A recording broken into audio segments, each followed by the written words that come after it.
MPI Studio presents Manpuri. अरे सुमिरन करके रामचंद्र को सीता माता को सिर नाय।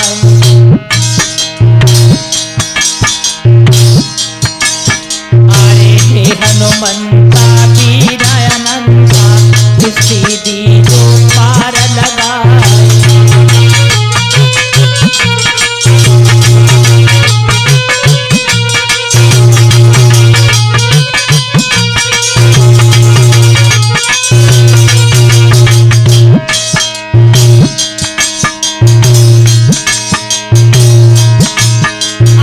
सुमिरन करके माता पिता को पद कमलन रहती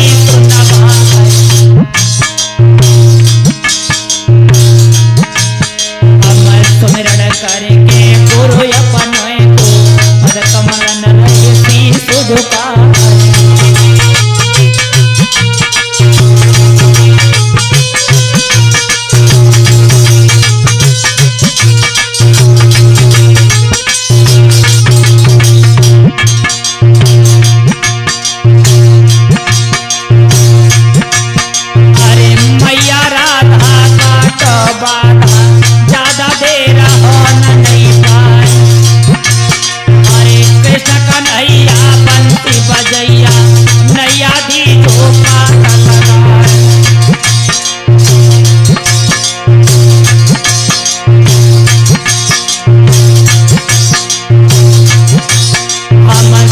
सरस्वती आज तुमको सुर में दीजो साथ मेरा। हम सर्वदेव धन कौन सुमिरत है निकसने में हो सहाय।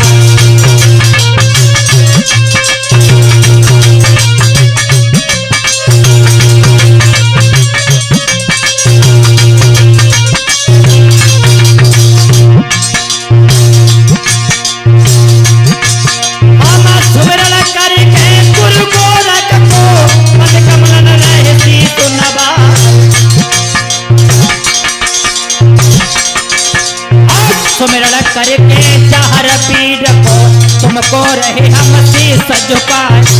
नीला घोड़ा हर नार को नीली ध्वजा रही घोड़ा।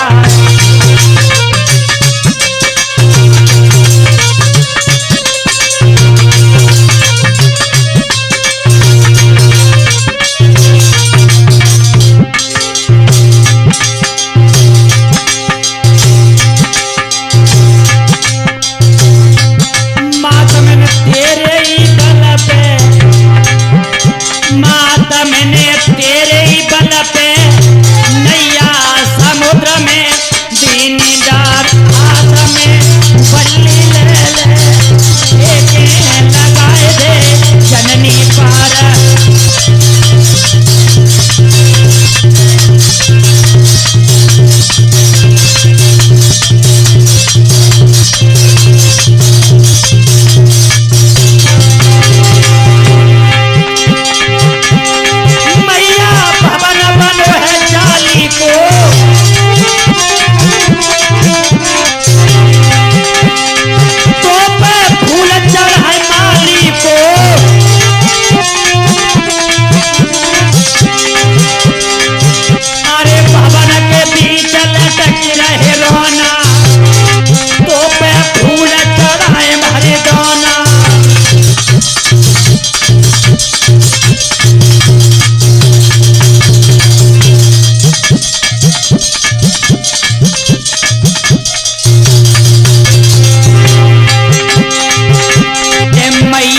जय जय जय जय हो। अरे 8 घड़ी 64 पहर तेरो। अरे भवनो न काली दुर्गा।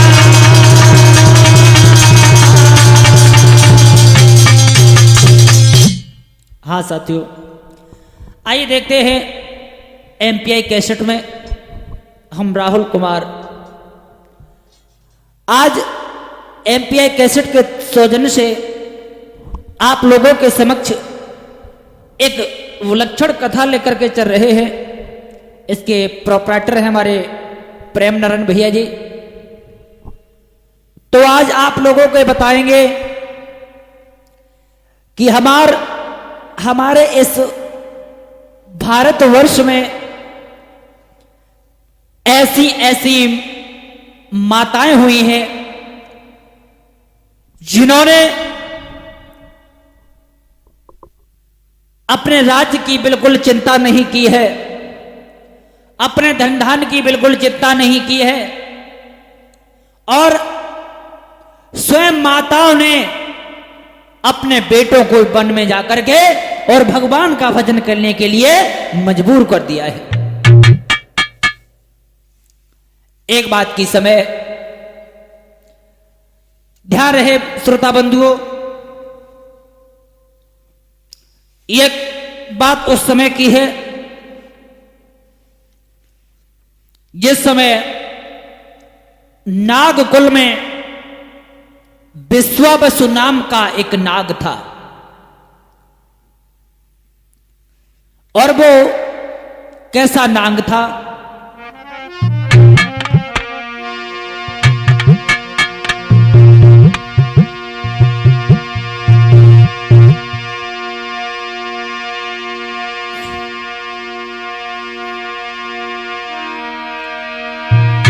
कि नागकुल में विश्वावसु सो अरे हुए रहो है तपधारी।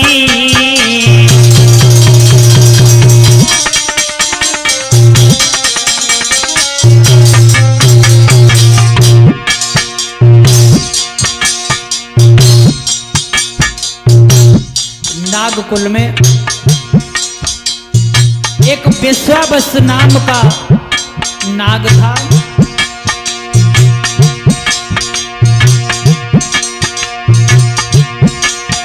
अरे नागकुल में विश्वावसु सोए रहो है तपधारी।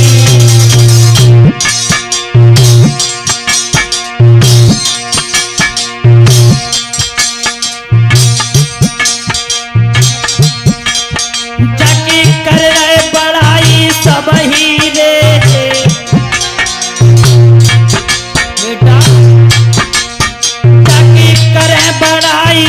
सब हीरे के बहा के जो नर नारी।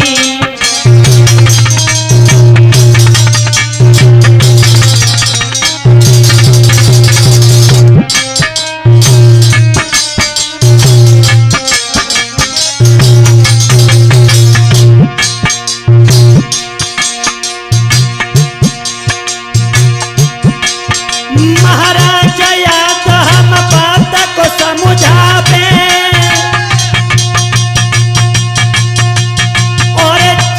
सुनी है कानन से कैसे कदरता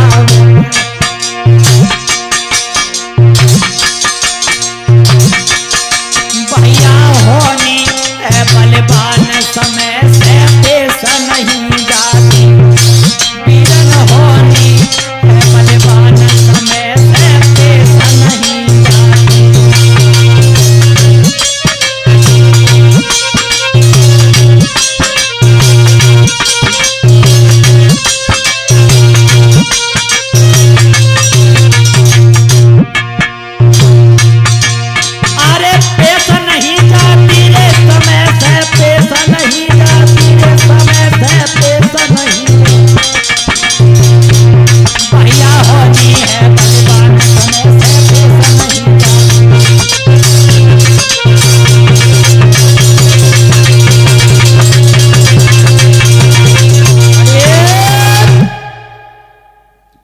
नागकुल में एक विश्वावसु नाम का नाग था, और उसके घर में एक मदालसा नाम की लड़की थी,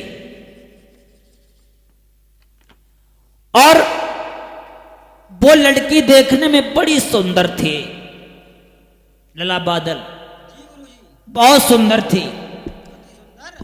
कभी तो अपने शब्दों में यहां तक कल्पना कर रहा है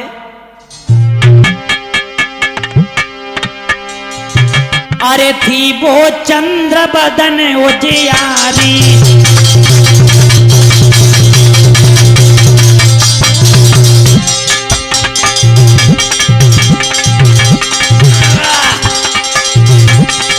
थी वो चंद्र बदन उजियारी, और उम्र की पारी प्यारी,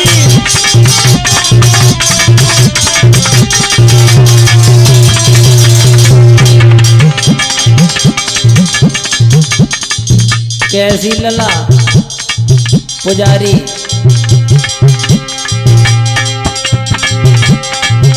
अरे चेहरा चंद्र बदन उजियारी, और देखने में लागे प्यारी।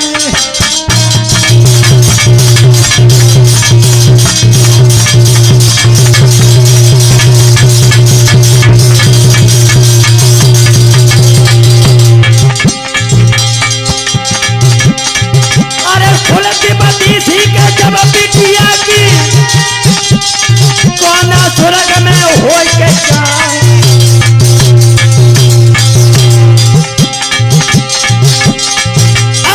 गोरे ओठ लली के प्यारे, अरे ओठ पे तिल जो रहो छल छाए,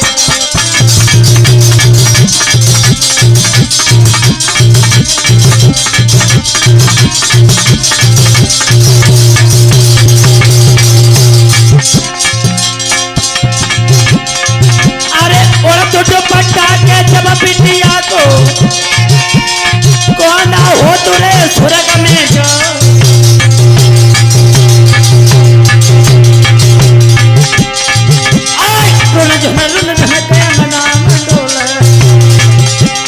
सबके मन को तो रही लो भाई,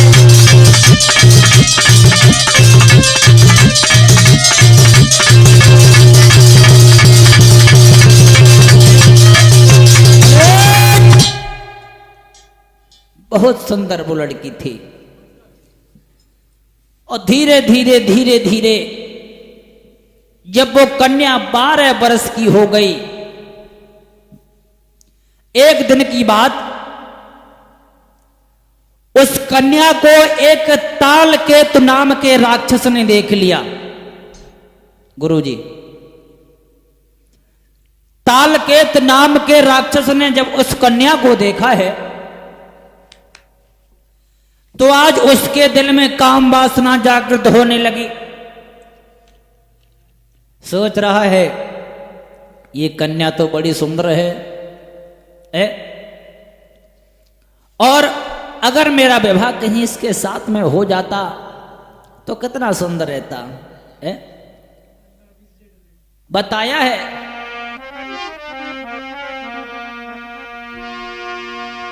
सोच रहा है वो तालकेत नाम का राक्षस।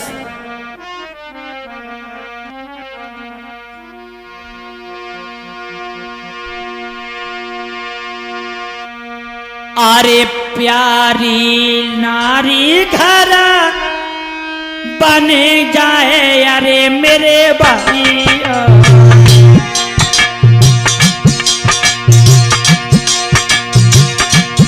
कोई बना ही बने जाएगी।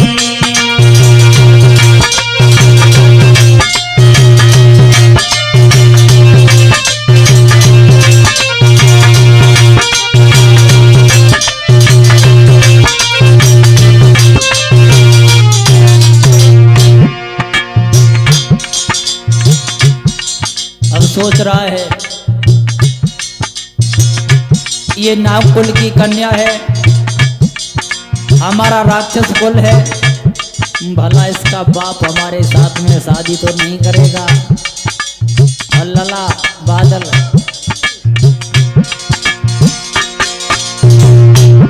अरे नैनन की देखा और बदरा कोई नैनन की देखा पूरी और कोई जाति का ले जो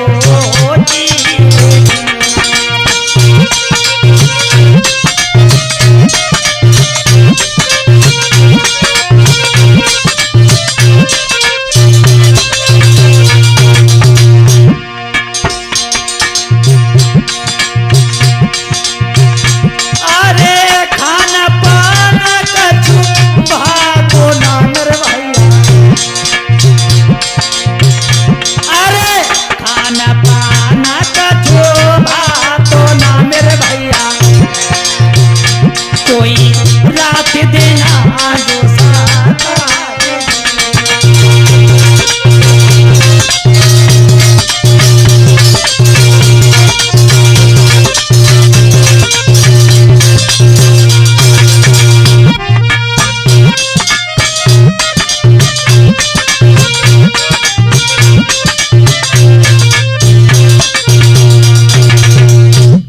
आज जैसे उस तालकेत नाम के राक्षस ने उस कन्या को देखा, सोचने लगा है इसका बाप हमारे साथ में विवाह तो नहीं करेगा, लेकिन ये बड़ी सुंदर लड़की है, अगर भगवान कहीं इसके साथ में हमारा विवाह हो जाता तो हमारा तो लला जीवन ही धन्य हो जाता है।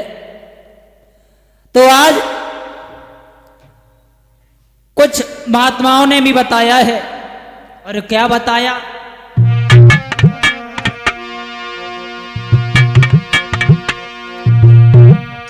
कि कौआ अंधो रात में और दिन में उल्लू होए,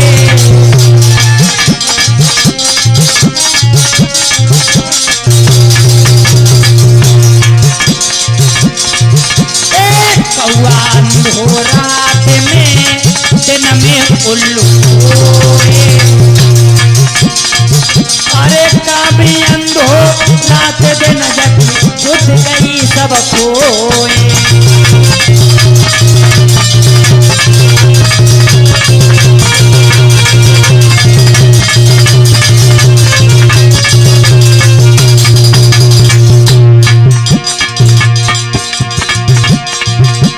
सूरत देख के जब बिटिया के बेटा मोहे मोहे रह जाए,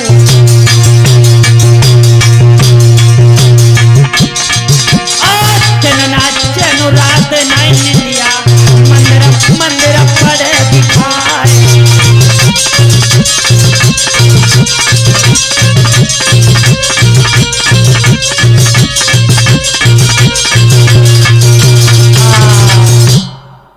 आज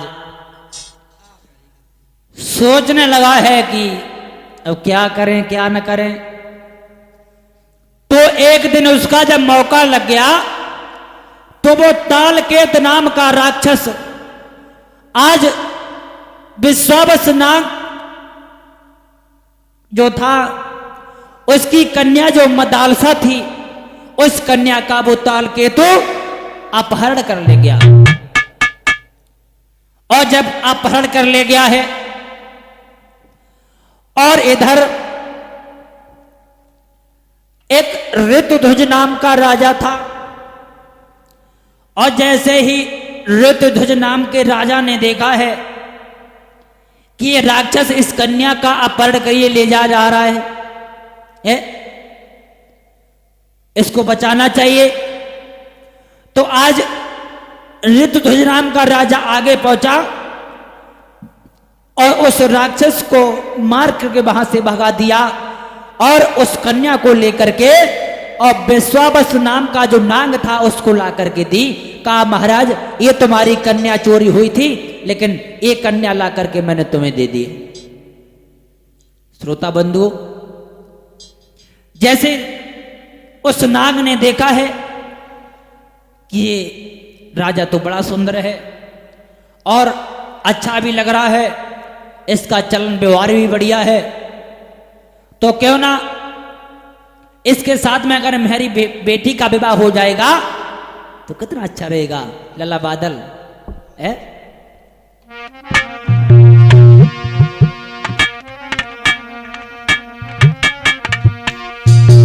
अरे मन में सोचे तपधारी, संग में देव भमरिया डारी,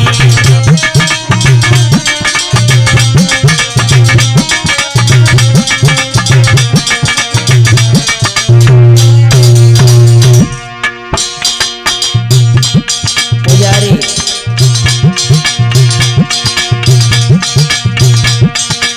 मन में सोचे तपधारी, संग में देव भमरिया डारी,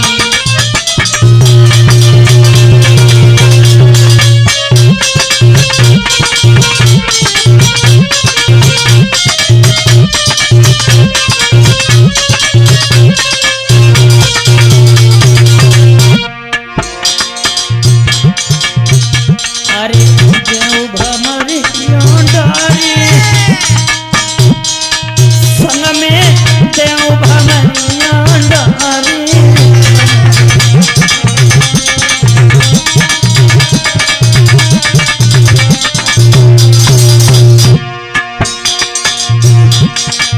मन में सोचे तपधारी संग में देव भमरिया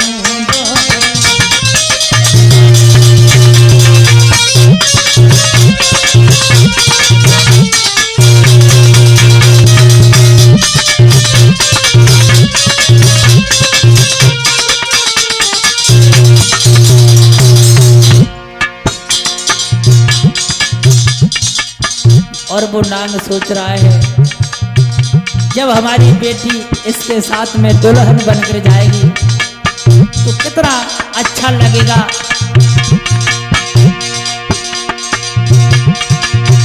जब बेटिया दुल्हन बनी है दिल मेरो मगन जो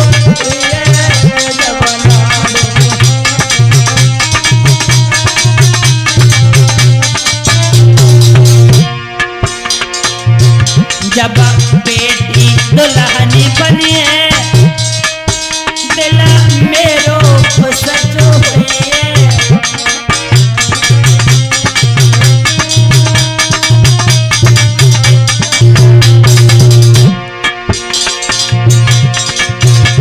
कि पावे सुख अब तो भारी संग में देव भमरिया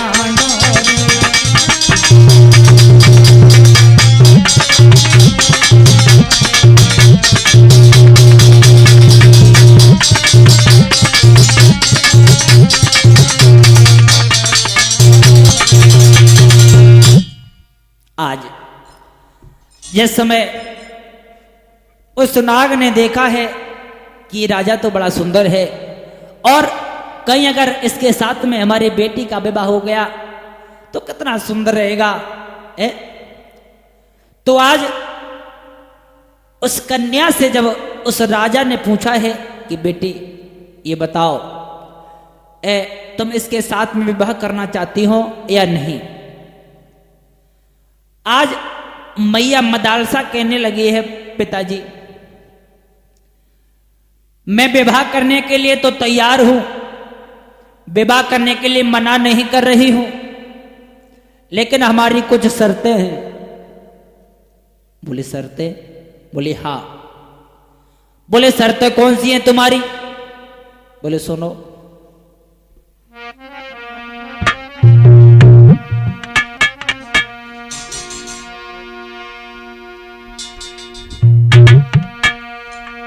आज वो लड़की अपने पिता से कहने लगी और कहने लगी बबला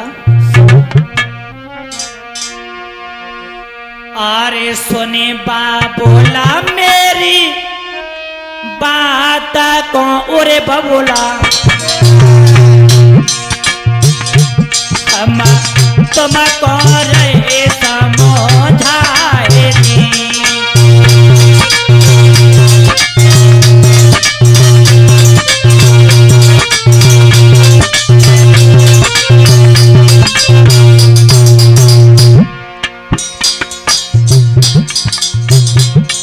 आज तक हमने ये 3 शर्तें जिस किसी को बताई हैं वो राजा हमसे विवाह करने के लिए तैयार नहीं हुआ है।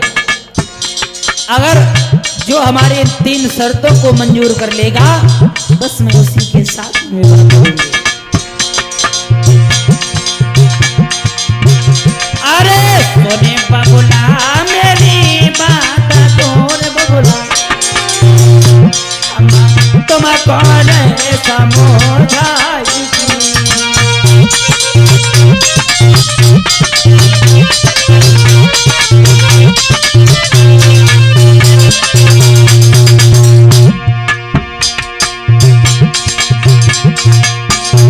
अरे शादी करे जाई भूप से मेरे बबुला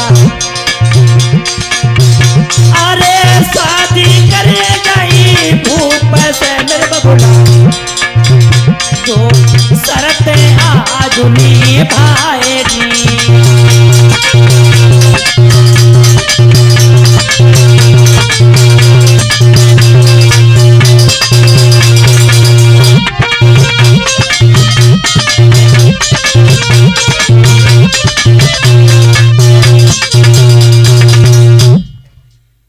वो मंदालसा नाम की कन्या कहने लगी, पिताजी वैसे मैं विवाह करने के लिए तो तैयार हूं, लेकिन हमारी 3 शर्तें हैं, और अगर हमारी ये 3 शर्तें मान लेंगे तो इनके साथ में विवाह कर लूंगी, अन्यथा मैं इनके साथ में विवाह नहीं करूंगी। बोली, बेटी तुम्हारी अगर शर्तें हैं तो कोई बात नहीं, मुझे बताओ, अगर ये तुम्हारी शर्तों को स्वीकार करेंगे तो तुम्हारा विवाह हो जाएगा, और नहीं स्वीकार करेंगे गुरुजी तो नहीं हो पाएगा। बोले ठीक है। तो वो लड़की कहने लगी, पिताजी देखो, पहली शर्त तो ये हमारी है कि हमारे दरवाजे पर अगर कोई महात्मा आता है या कोई भिक्षुक आता है तो हमारे दरवाजे से वो कभी निराश होकर के नहीं जाएगा। बोले ठीक है। दूसरी शर्त? बोले दूसरी शर्त ये है कि मैंने इनके साथ में विवाह किया और जब तक मैं जीवित रहूंगी तब तक ये किसी दूसरे के साथ में विवाह नहीं कर सकते हैं। आज बोले तीसरी शर्त क्या है? बोले तीसरी शर्त ये है कि जो भी हमारे गर्भ से बेटा जन्म लेगा 12 वर्ष तक उसे मैं किसी को खिलाने के लिए नहीं दूंगी। अब भोले भाले राजा ऋतध्वज ने कहा जाने का होन बारो है, कहा नारी को जालो है, नहीं समझ पाए। और भक्तों बताया गया है वो तो एक छोटे राजा है, बड़े बड़े विद्वान, बड़े बड़े महात्मा, बड़े बड़े ज्ञानी नारी के आगे डग गए। के सब भैया बताया है।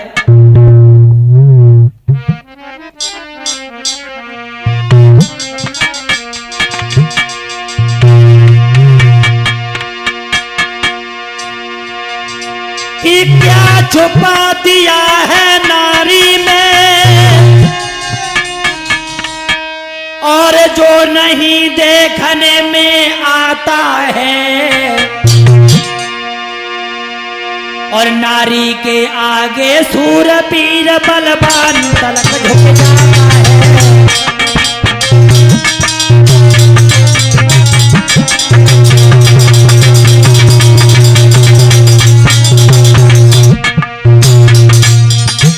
भैया क्यों सब हमारी तुम्हारी औकात क्या है?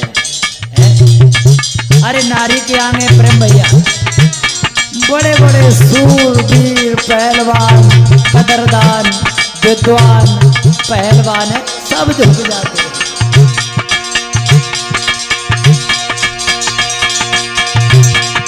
क्या छुपा दिया है नारी में जो नहीं देखने में आता है?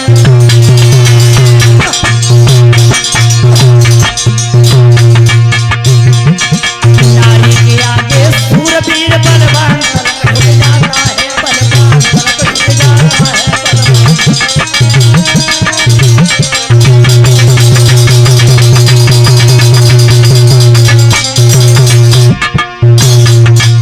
देखो देवताएं की ओर देखो। क्या देखा इंद्र अहिल्या पे अपनी ब्याही छोड़ी नारी।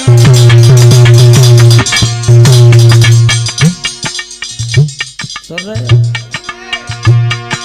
क्या देखा इंद्र अहिल्या पे अपनी ब्याही छोड़ी नारी। क्या देखा नीच चंद्रमा ने जो गुरु की भागो नारी।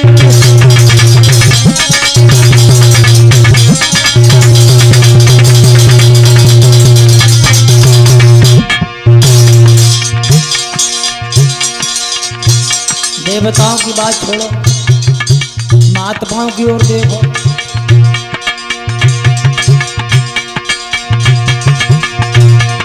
अरे विश्वामित्र मेनका के संग भन के बीच में बौरान।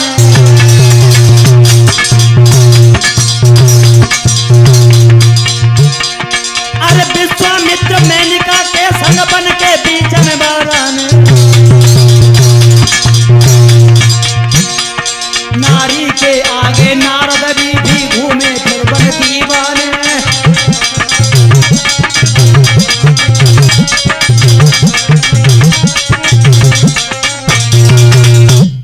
बताया है।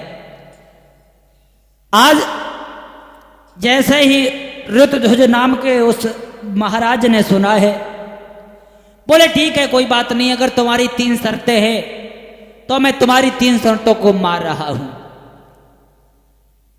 बोले ठीक है, अगर तुम हमारी 3 शर्तों को मार रहे हो तो मैं तुम्हारे साथ में विवाह करने के लिए तैयार हूं। तो उस नागराज ने अपनी बेटी मदालसा का विवाह उस ऋतध्वज के नाम के राजा के साथ में कर दिया है। लेकिन हुआ क्या है दोस्तों,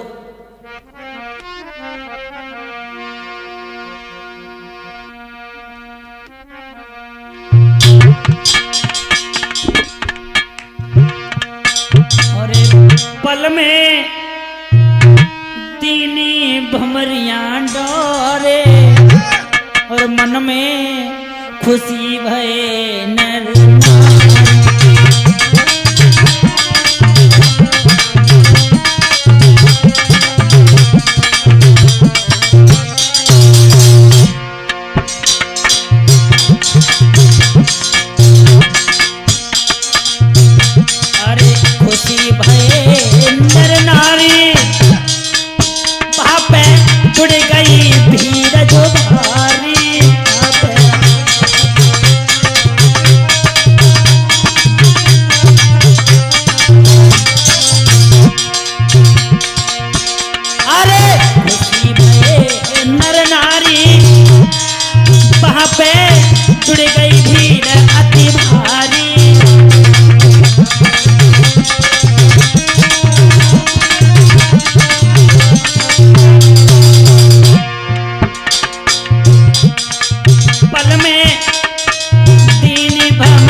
भमरे पड़ी है और भमरे पड़ने के बाद में जब विदा हुए तो जल्दी चली है।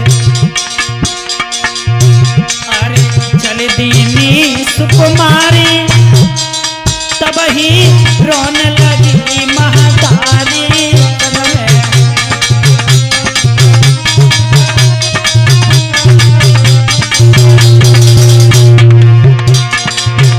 अरे चल दीनी सुकुमारी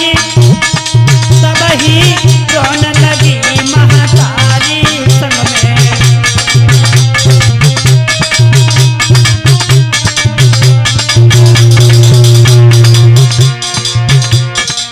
मन के मिल गए हैं बरसार पल में दीनी भमरियां डारी।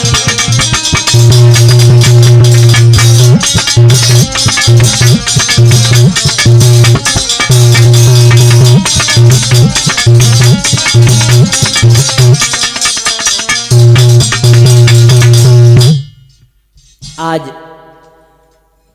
उस बेटी का विवाह जब उस राजा के साथ में किया है, आज वो राजा नव दुल्हन को साथ में लेने के बाद जब अपने राज्य में पहुंचे हैं और जैसे ही नगर के वासियों ने देखा है कि हमारे महाराज विवाह करने के बाद और जब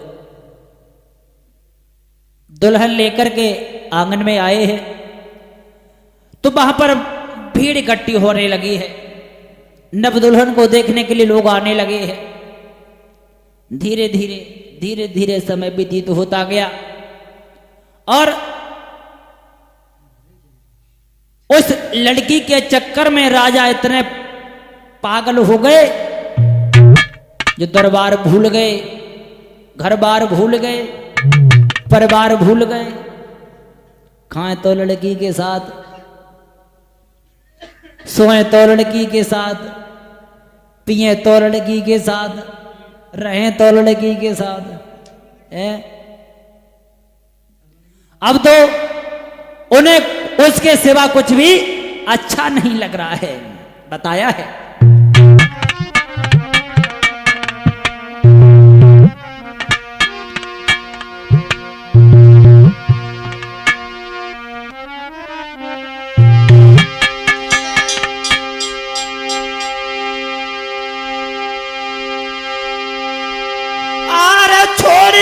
सब दर बार राजा बासंग समय बितावे।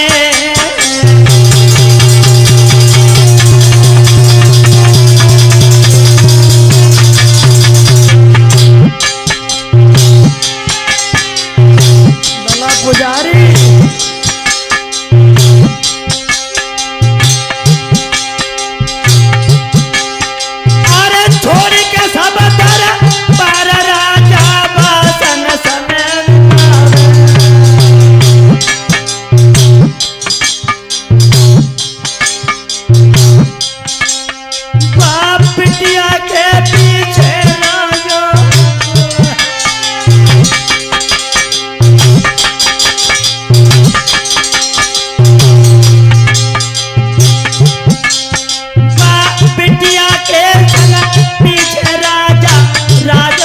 जो बिसरावे।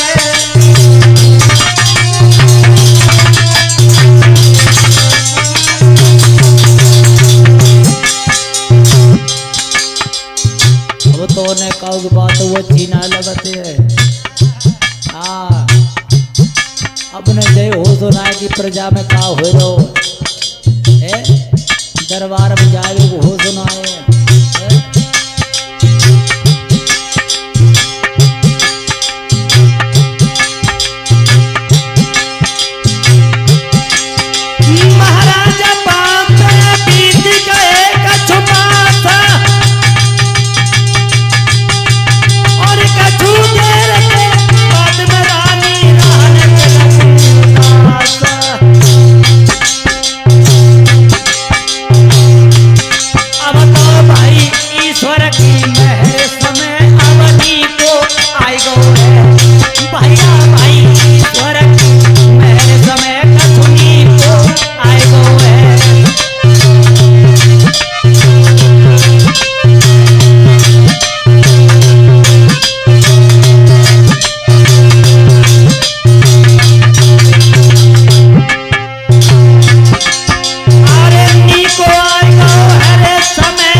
आज जब धीरे धीरे जब काफी समय व्यतीत हुआ और जब काफी समय व्यतीत हुआ है तो आज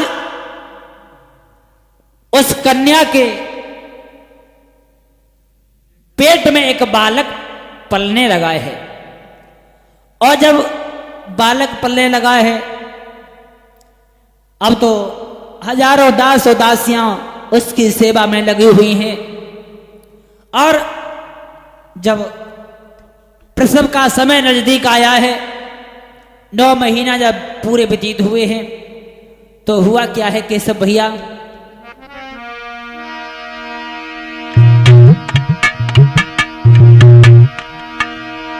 अरे 9 महीना गए बीती रे के पैदा हो तारी।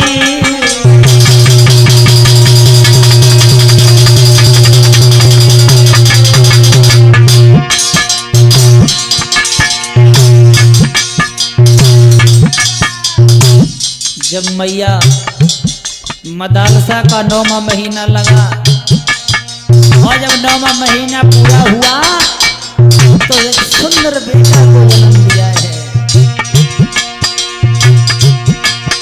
अरे 9 महीना गए तीसरे के पैदा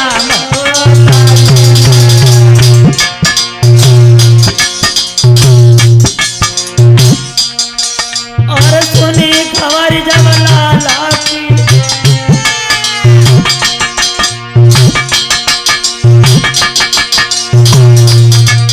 और सुनी खबर जब बेटा की तो जोड़न लगे नर नारी।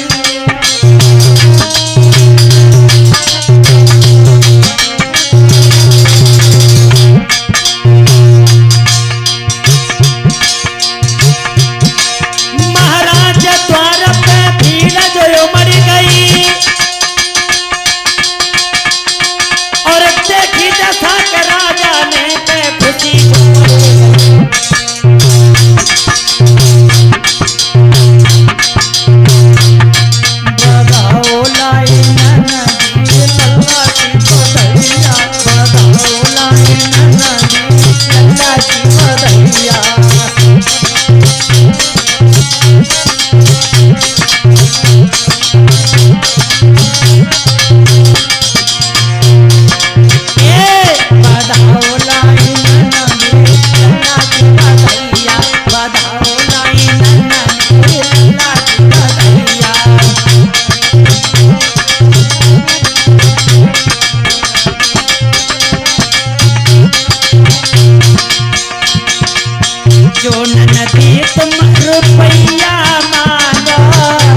की बधैया, ढोलका की बधैया।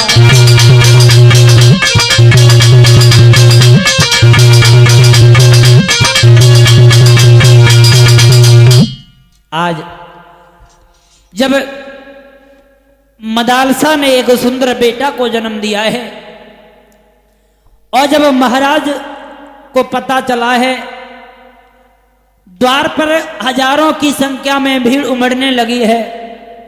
आज महाराज दान को लुटवा रहे हैं। इतना दान दिया कि दान लेने वाले स्वयं दूसरे को दान देने लगे हैं। धीरे धीरे धीरे धीरे समय गुजरता गया, लेकिन महारानी उसी अपनी प्रण पर अटकी हुई थी। आज धीरे धीरे धीरे धीरे धीरे धीरे उस बालक को किसी को खिलाने के लिए नहीं देती है, बल्कि उनकी जो दासी थी उस दासी की गोद में भी उस बालक को नहीं जाने दिया है। जब कुछ बालक सयाना हुआ तो आज मैया मदालसा उस बालक को उपदेश देने लगी है। इस मोह माया का छोड़ने का ज्ञान देने लगी है। अब जब धीरे धीरे वो बालक 12 वर्ष का हुआ तो आज उस बालक को मैया मदालसा ने ज्ञान दे करके और वन में भेज दिया। ऐसी ऐसी हमारे भारत भूमि पर माताएं हुई हैं। और वैसे सच है दोस्तों कि अगर मां चाहे बेटा को मास्टर बना दे, मां चाहे बेटा को डॉक्टर बना दे, मां चाहे बेटा को डाकू बना दे, मां के समान संसार में कोई गुरु बच्चा के लिए नहीं होता है। बेटा तो सिर्फ सफेद कागज की बात होता है, जिस रंग में उसे रंग दो बस उसी रंग में रंग जाता है। जब धीरे धीरे धीरे धीरे एक दो नहीं, धीरे धीरे मैया मदालसा ने 6 बालकों को और जब वो जंगल में भेज दिया, जब 6 बालकों को जंगल में भेज दिया, आज जब काफी समय व्यतीत हो गया, महाराज ऋतध्वज के भी तन पर बुढ़ापे का संकेत होने लगा, मैया मदालसा के भी तन पर बुढ़ापे का संकेत होने लगा। और जब 7वां बेटा मैया मदालसा के गर्भ में जब आया है, अब तो महाराज बड़े खुश हैं, सोच रहे हैं कि हमारे बेटा पैदा होगा। लेकिन एक बार दुख हो जाता है, सोच रहे हमारी पत्नी उसे बाहर भेज देगी, हमारा राज्य भला कैसे चलेगा। आज जब धीरे धीरे समय व्यतीत हुआ तो मैया मदालसा ने एक सुंदर बेटा को जब जन्म दिया है। और जब सुंदर बेटा को जन्म दिया द्वारे पर बधाइयां बजने लगी हैं।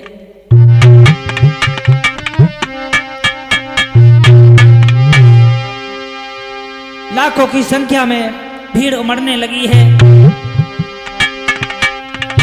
अरे द्वारे पे बजी बधाई,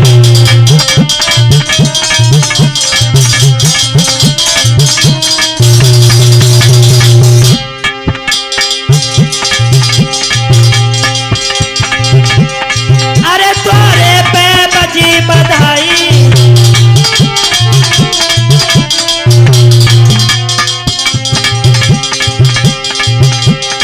रहे भूपदानल दबाई,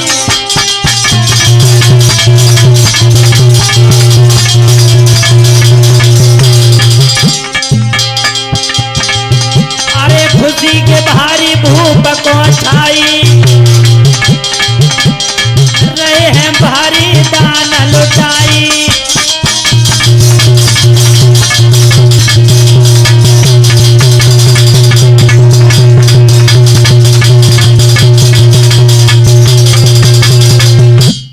आज जब देखा है कि हमारी पत्नी ने एक सुंदर बेटा को जन्म दिया है, तो आज महाराज मैया मदालसा के पास में पहुंचे, कहने लगे हैं कि हे भामनी, तुम तो देख रही हो कि हमारे ऊपर तुम्हारे ऊपर भी बुढ़ापा आता जा रहा है और तुमने हमारे 1 2 नहीं 6 बालक बन को भेज दिए हैं। और भला अगर ये भी बालक मेरा बन को चला गया तो हमारा राज्य कैसे चलेगा। और महाराज कहने लगे हैं,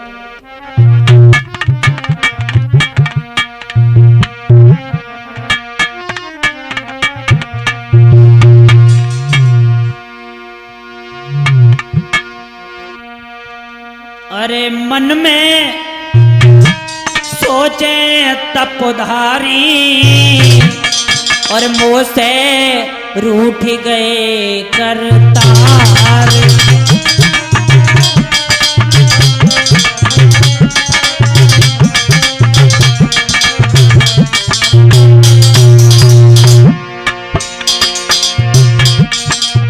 मन में सोचे तपधारी मुँह से रूठ गए करतार।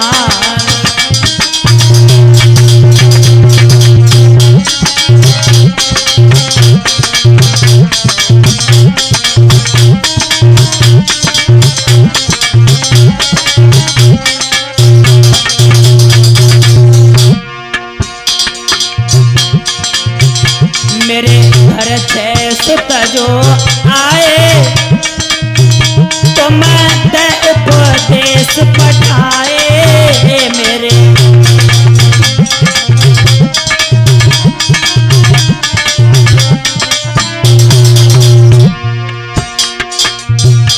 मेरे घर 6 सुत जो आए तो मैं ते उपदेश पठाए।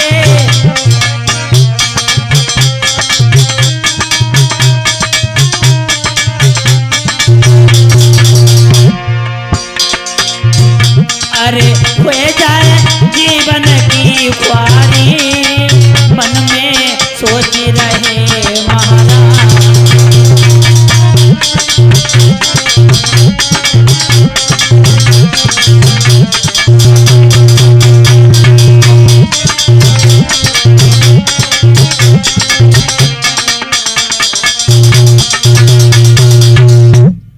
आज जब महाराज ने मैया मदालसा से कहा है कि तुमने हमारे 6 पुत्रों को वन जंगल में भेज दिया, अब भला इस पुत्र को मत भेजो। अगर ये भी बेटा हमारा चला गया तो हमारा राज्य कैसे चलेगा। बोले ठीक है महाराज, नहीं भेजूंगी। अब मैया मदालसा सोच रही है हमारे 6 पुत्र तो उनका तो उद्धार हो जाएगा, लेकिन जो ये हमारा 7वां पुत्र है ये हमारा नरक में ही पड़ा रहेगा, भला इसका उद्धार कैसे होगा। दोस्तों, मैया मदालसा ने एक कागज का टुकड़ा लिया है और उस कागज के टुकड़े पर उपदेश लिख दिया है और उस कागज को इकट्ठा करके और उस बेटे की बाह पे बांध दिया है। जब उस बेटे की बाह पर बांध दिया, इधर महाराज उस बेटे को राज दे करके और महारानी के साथ में जंगल में जाकर के भगवान का भजन करने लगे हैं। धीरे धीरे समय व्यतीत हुआ और जब धीरे धीरे समय व्यतीत हुआ है, वो लड़का जब वहां का राज्य करने लगा है, जब उसके 6 भाइयों ने सुना है कि हमारा भाई राजा बना गया है और अगर वहीं पर फंसा रहा तो उसका उद्धार नहीं हो पाएगा, आकर के समझाया। लेकिन जब उसने नहीं मानी तो वो 6 भाई काशी नरेश के पास में पहुंचे हैं। कहने लगे भैया ऐसा करो, हमारा भाई हमारी बात को नहीं मानता है, तुम उसके ऊपर चढ़ाई कर दो और जो राजपाट है उस राजपाट को छीन लो। उसी समय दोस्तों हुआ क्या है,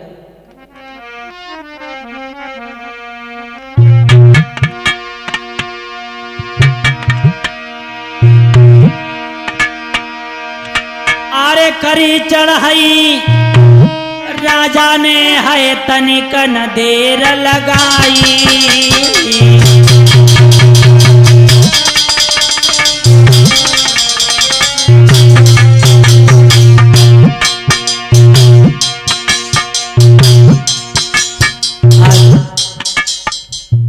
काशी नरेश ने जो ऋतुध्वज नाम का राजा था, उसका बेटा था अलर्क, उसके ऊपर जब उसने चढ़ाई कर दी है तो हुआ क्या है।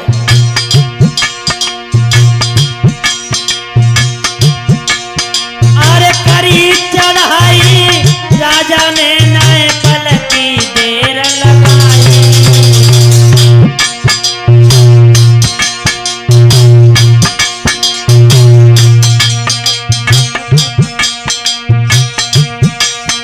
अरे मारे माने के सेना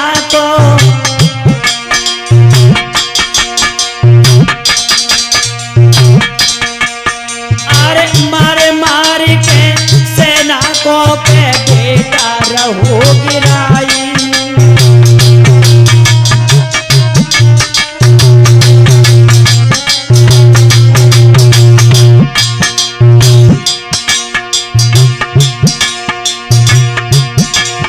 महाराजा पे सनाए बेटा ने पाई और छोड़ के लड़को बेटा रे वहां से रम जाए।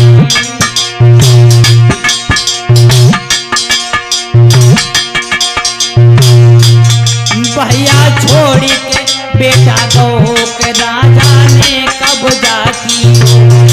अब तो छोड़ के लड़का को के राजा ने कब्जा की।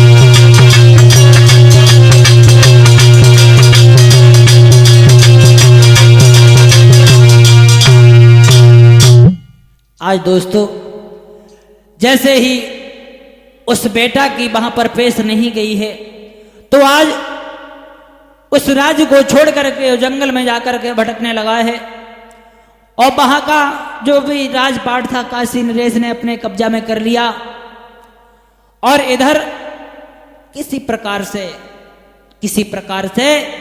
उसके बाहर से वो दंड खुलकर जी जैसे पृथ्वी पर गड़ा और उस बेटा ने उस कागज को जैसे उठाया है, उस कागज को खोल करके जैसे ही पढ़ा तो आज बेटा के होश ठिकाने आ गए हैं।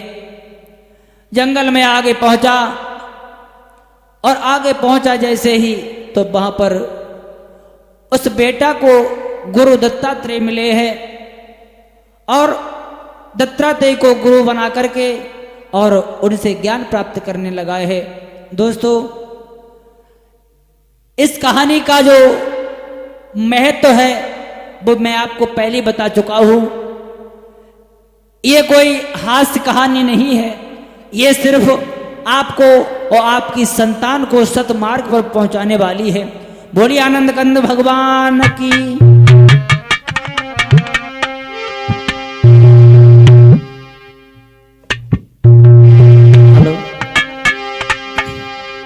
कि जय बोलो कृष्ण कन्हैया की रे, जय बोलो कृष्ण कन्हैया की रे, जय बोलो।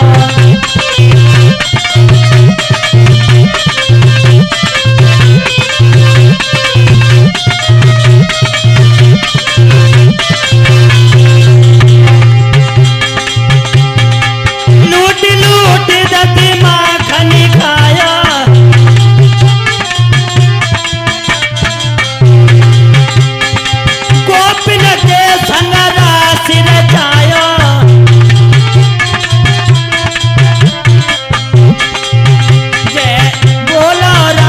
रचैया की रे, जय बोलो कृष्ण कन्हैया की रे, जय बोलो।